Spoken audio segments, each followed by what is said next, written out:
Legal terms such as male fide or disputes of mutual interest, judice, prima facie are enough to spark fear into anyone with no knowledge of the legal jargon. In an effort to demystify legal jargon for lay people and give full meaning and appreciation of legal words, terms, Advocate Thulani Phewa has penned the English IsiZulu Dictionary Thesaurus. Advocate Phewa now joins me from our Durban studios to talk to us about the inspiration. And the book, of course, was launched by the Black Lawyers Association on Friday. Advocate, thank you very much for joining us. And first of all, I've got to take my hat off to you. You've been in this for so long. You know that one of the biggest fears are the legal terms, the legal jargon. And we as lay people don't really understand it or the implications of it. Good morning, Advocate. Can you hear me? Yes, good morning, Sam. Good morning. I can hear you. I just wanted to take my hat off to you for finally penning a book that deals with legal jargon. Take me through why you decided to do that. There are a few reasons. One is the fact that as a practitioner for a long time, I saw some gaps, especially from our interpreters. We happen to have had a chance to be at the university where we would be able to learn law. But when we're in court, you find out that our poor interpreters run short of the interpretation, just for that reason. Number two, each and every discipline at school, you find that if a child wants to be an accountant, for example, he or she learns accountancy. If he wants to be a historian, the same thing applies to that. But when it comes to law is not taught at primary school or at high schools. So our kids find themselves in the deep end when they are at the tertiary level. Therefore, that barrier had to be attended to. And thirdly, one, again through experience, finds that our cases stand or fall on the statements that are taken by our police officers. And unfortunately, they've got to say what they want to say in the statements, but unfortunately, they also did not have a chance to attend universities and get the legal jargons and say what they want to say in their statements. And fourthly, our traditional leaders, they are the ones who are dispensing law in their rural areas. But for goodness sake and for time immemorial, they've got to write judgments which are reviewable, and when they get to the courts, they are slashed.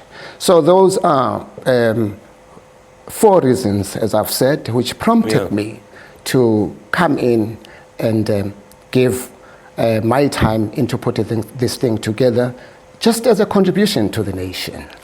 Let's talk about that time, because I think it's very important, and I love the four reasons. They make perfect sense to me. But it took you 5 years to put this dictionary thesaurus together.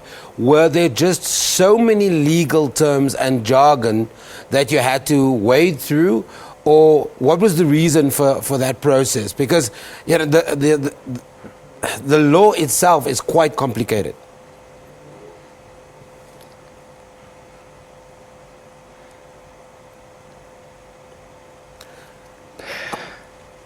Hi, Advocate, can you hear me? Thank you. Yes, now I hear you.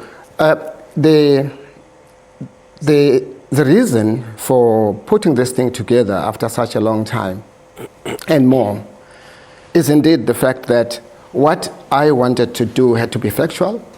What I needed to do as a Zulu-speaking person had to relate to the translation of the word itself. Remember that law comes from the Roman Dutch law. So most of the words come from Latin. And I was fortunate to have come from the Latin background. That's one. Number two, one had to contextualize the word so that it gives the precise meaning to whomsoever comes across that word. And that is why, therefore, it was painstaking to put it together. It was a long journey to put it together. But at the end of the day, I am sure that this is what it is. Here it is to the nation. Let us all share it going forward. Demystification of the law, if one wants to put it that way. Advocate, we've got 11 official languages in this country. Are we going to see this? This has been translated between IsiZulu and English. Are you preparing to translate in other languages as well? Already, IsiZulu has been the first one, and the second one is already out. That is IsiSwati.